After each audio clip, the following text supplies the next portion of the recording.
अभी तो नवरात्रि चल रही है, प्रारंभ का दिन है, आज से ही पाठ करना शुरू कर दो प्यारे। मैं दावे के साथ कह रहा हूं, किसी भी प्रकार की कोई कमी नहीं रहेगी आपके घर में, कोई कमी नहीं रहेगी, किसी भी प्रकार की व्याधियां भी नहीं रहेंगी, कोई बीमारियां भी नहीं रहेंगी, कोई बीमारी नहीं रहेगी, कोई व्याधि नहीं रहेगी। आप रामायण को घर में रखें और रोज पढ़ें। आपको गंगा कहाँ है? ये तो आपने नर्मदा जी का प्रमाण दे दिया है, लेकिन गंगा जी का प्रमाण दो कि गंगा जी कहाँ हैं। तो गंगा का प्रमाण दे रहा हूं, राम भगति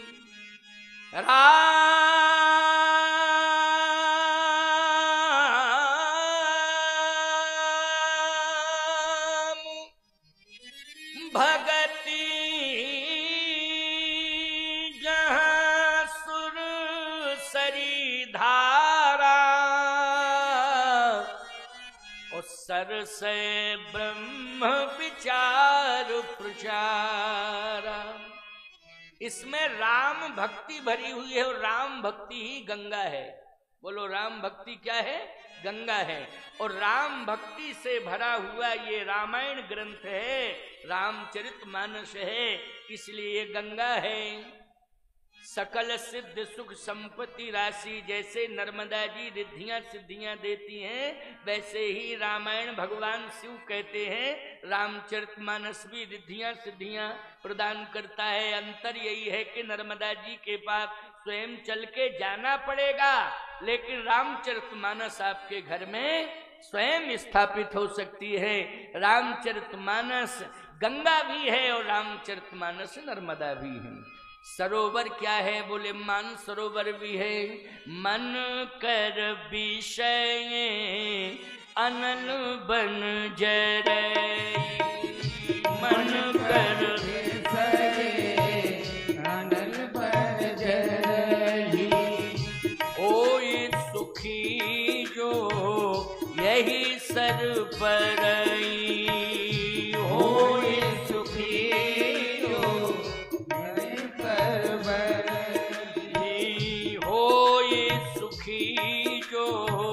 यही सर परई, होय सुखी जो यही सर परई, मन कर विषय अनल बन जरई, होय सुखी जो यही सर मानी सरोवर का मतलब मान सरोवर। जो भी इसमें स्नान करेगा, मानी अवगाहन सुनना ही स्नान करना है, वो मान सरोवर के समान उसे मुक्ति और भक्ति मिल जाएगी। अब मान सरोवर तिब्बत में है, जाना बहुत मुश्किल की बात है। एक हमारे साथी महात्मा गए थे, आज से 8-10 साल पुरानी बात है। हमसे बोले, स्वामी जी आप भी हमारे साथ चलो। हमने कहा पहले आप हो आओ, बाद में मानसरोवर की यात्रा हम करेंगे। जब वो गए तो लौट के अभी तक नहीं आए, क्योंकि ऑक्सीजन की कमी थी और वहीं पर श्री सीताराम हो गया उनका, मानसरोवर में ही प्राण चले गए। ये गारंटी नहीं है कि आप गए और लौट के आ जाएं, तो फिर समस्या अब तो और बढ़ गई है, क्योंकि चीन वालों ने पूरा कब्जा कर रखा है, तिब्बतियों ने। लेकिन चिंता करने की आवश्यकता नहीं है, मान सरोवर की महिमा भगवान शिव से है, और शिव जी ने मान सरोवर के समान महिमा मंडित रामचरितमानस को कर दिया है। इसलिए आप इसको सुनिए और इसी में सुनते सुनते भाव से स्नान कर लीजिए, तो आपको मान सरोवर के समान मुक्ति और भक्ति दोनों ही प्राप्त हो जाएंगे। जिंदगी जब तक रहेगी तब तक भक्ति आपके साथ रहेगी, और जब अंतिम श्वास निकलेगी तो वही भक्ति मुक्ति से मिला देगी और आपको परम पद प्राप्त हो जाएगा, भगवान का धाम प्राप्त हो जाएगा। ये भगवान शिव की वाणी है। एक संत ने बहुत अच्छी बात कही।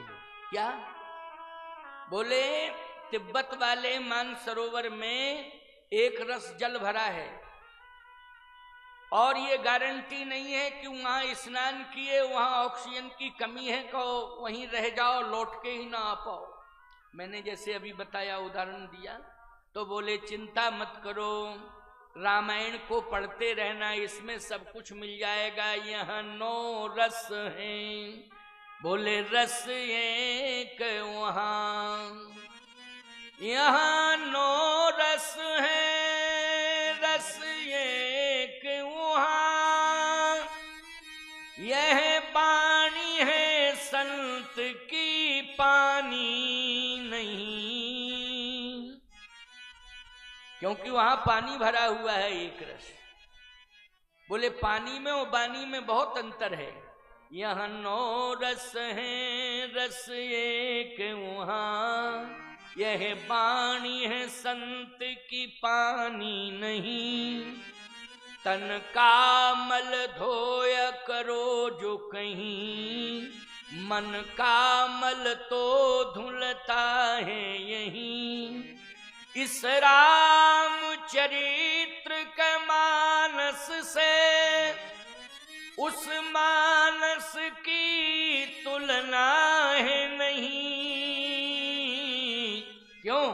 वहां डूबता जो मर जाता वहीं, यहाँ डूबता जो तर जाता यहीं।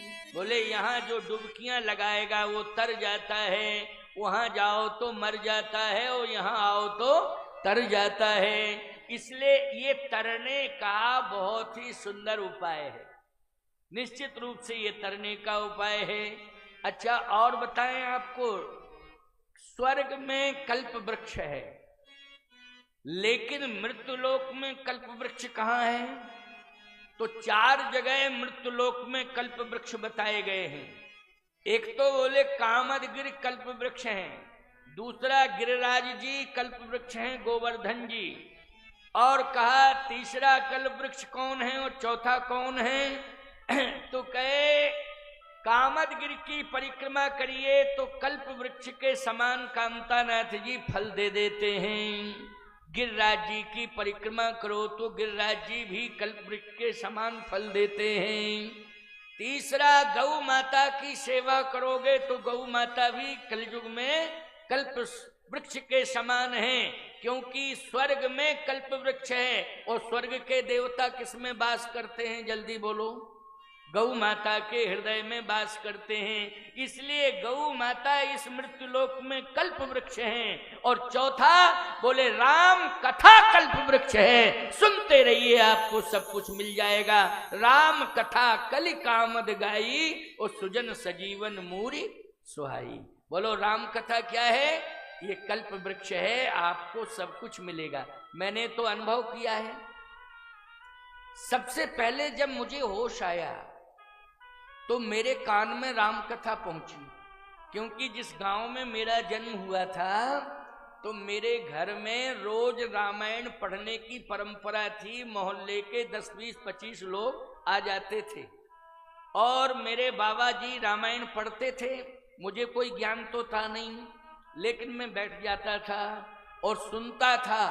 याद रखना, बाबा जी कहते थे रामायण 10-20 लोग मोहल्ले के सुनते थे, प्रतिदिन का नियम था। और मैं प्रतिदिन बैठ करके, मेरी माँ मेरा हाथ पकड़ के लाती थी, खुद बैठ जाती थी और मेरा हाथ पकड़ के मुझे अपनी गोद में बिठा लेती। मुझे पता ही नहीं था ये रामायण क्या है, ये क्या हो रहा है, क्या पढ़ा जा रहा है और क्या अर्थ किया जा रहा है, अबोध था मैं तो।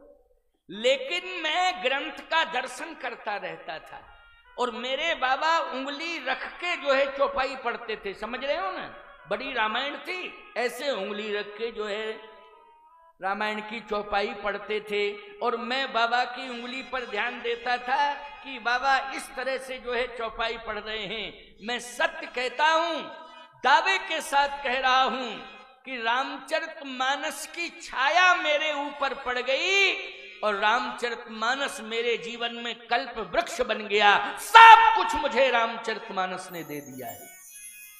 आज चाहे कामदगिरि पीठाधीश्वर कह लो, चाहे जितने भी मठ मंदिर मुझे मिले हों, चाहे दुनिया में मैं सर्वत्र जाके कथा कह रहा हूं, लेकिन कल्प वृक्ष कौन बना मेरे जीवन में? बोलो, राम कथा, रामचरितमानस। इसलिए मुझे कोई बोध नहीं था, लेकिन सब कुछ ग्रंथ ने दे दिया है। छाया पड़ने मात्र से, ऐसे ही कल्प वृक्ष के नीचे आप पहुंच जाएं, उसकी छाया पड़ जाए तो बोलो सब कुछ मिल जाता है कि नहीं मिल जाता है? सब कुछ मिल जाता है प्यारे। मैं एक बात कहना चाहता हूं, कल्प वृक्ष के नीचे तो मांगोगे तब मिलेगा, लेकिन रामचरितमानस को केवल पढ़ते रहना, कुछ भी मत मांगना, लेकिन सब कुछ अपने आप तुम्हें मिल जाएगा, बिना मांगे ही मिल जाएगा। विश्वास करने की आवश्यकता है। तो बताओ, सब कुछ मिलेगा तो मुक्ति हमें अवश्य ही मिलेगी, इसमें किंचित मात्र भी संशय नहीं है। अब आइए आगे सुनिए, भगवान शंकर और पार्वती जी दोनों के बीच में एक संवाद होता है। लेकिन गोस्वामी तुलसीदास जी महाराज ने कहा कि ये पार्वती तो बाद में आई, लेकिन पहले तो सती जी प्राप्त हुई हैं, सती जी के साथ विवाह हुआ भगवान शिव का। अच्छा, सती जी कहाँ रहती थी? बोले सती जी हरिद्वार कनखल में रहती थी, उनका जन्म ही हुआ था कनखल हरिद्वार में। उनके पिता दक्ष प्रजापति वहां के राजा थे, तो राजा की बेटी थी और जन्म हुआ गंगा के किनारे। बोलो हरिद्वार कहाँ है? जल्दी बोलो, गंगा जी के तट पर है कि नहीं? तुम लोग हरिद्वार जाते हो ना, गए हो गए हरिद्वार, बिल्कुल गंगा के पावन तट। घर में नहीं हुआ, सती का जन्म कहाँ हुआ? बोले राजा के यहाँ हुआ, बेटी बन करके आई। भाग्य इतना अच्छा कि पिता राजा और पति महाराजा। बोलो शंकर जी महाराजा हैं कि नहीं? महाराजा धीराज हैं। बोलो जितने राजा हैं बड़े बड़े, उनके चरणों में पड़े रहते हैं। बोलो उन्हीं से वरदान मांगते हैं, इसलिए पति महाराजा मिला। बोले पिता राजा मिला और पति महाराजा मिला। परम तपस्वी, योगियों में शिव जी जैसा कोई योगी नहीं होगा, तपस्वियों में शिव जी जैसा कोई तपस्वी नहीं होगा। प्यारे भगवान शिव की इतनी बड़ी महिमा, और सब देव, लेकिन शिव जी महादेव हैं। बोलिए महादेव भगवान की। प्यारे, ये सब कुछ मिला सती को, लेकिन सती जी का परित्याग शिव जी को करना पड़ा। तो सती जी का त्याग क्यों किया, परित्याग क्यों किया शंकर जी ने? शंकर जी तो इतने भोले भाले देवता हैं कि मैं आपको क्या बताऊं। एक चोर गया शंकर जी के मंदिर में, दर्शन करने भाव से नहीं, दर्शन के भाव से नहीं, केवल स्मैकची था, चोर भी था और नशेड़ी स्मैकची था। उसने कहा पीतल बड़ा महंगा है, घंटा ही मिल जाए तो बेच दूंगा, तो कम से कम 2-4 दिन पीने पाने का इंतजाम होगा और बड़ी सुविधा से मिल जाएगा, कोई दिक्कत नहीं। तो उसने प्रयास किया, लेकिन क्या बतावें आपको, उतनी ऊंचाई नहीं थी, साधन नहीं था। उसने कहा चलो जलहरी कम से कम 1.5 फुट की है, इसी पर चढ़ जाए। तो जलहरी पर चढ़ा, लेकिन फिर भी हाथ में नहीं पहुंच पाया। बोले शंकर जी 3.5 फुट के हैं, तो शिव जी पर चढ़ गया। और जैसे ही शिव जी पर चढ़ा और घंटा उतार रहा था, तो बम बम बम बम की आवाज आई। बोले मांग बर मांग बर मांग बर। चोर ने कहा कि मांग बर, ये आवाज मंदिर से आ रही है। अच्छा सही बताना, ये मांग बर शिव जी ही बोलेंगे और कौन बोलेगा? तो कहे आप कौन? बोले मैं महादेव हूं।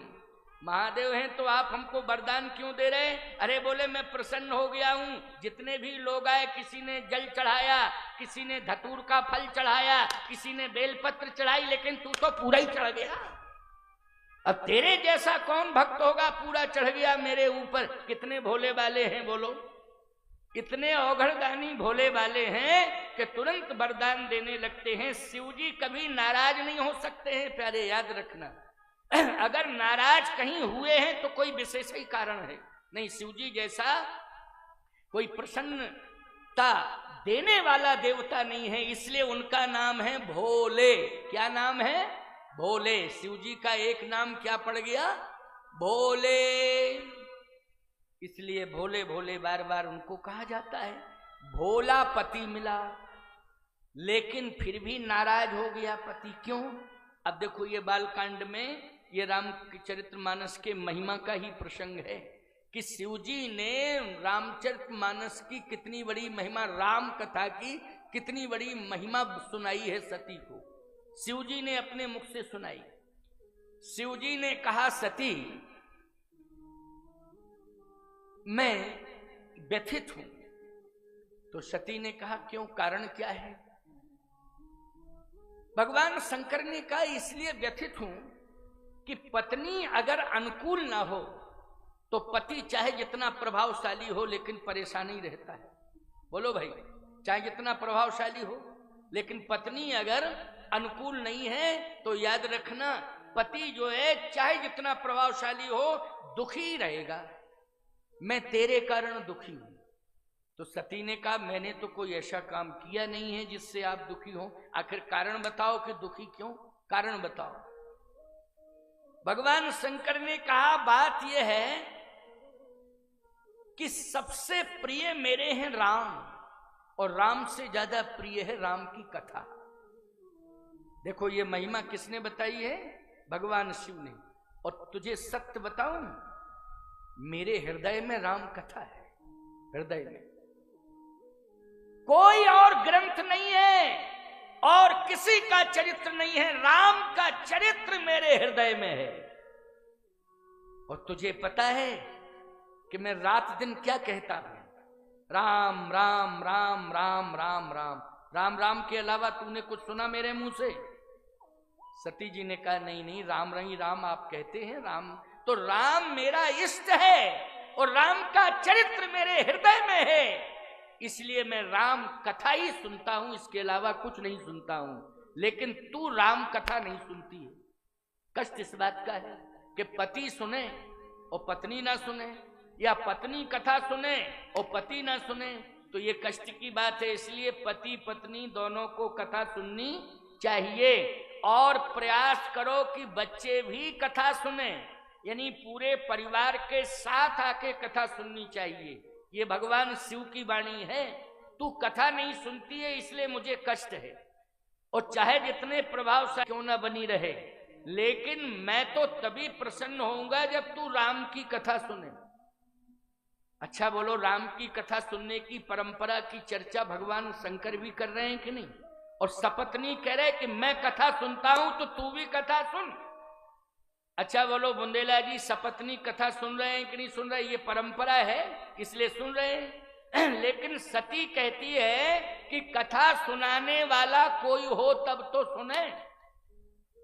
भगवान शंकर ने कहा, चलो हम ले चले तुझे कथा सुनाने के लिए, मेरे साथ चल, मैं तुझे कथा सुनवाऊंगा।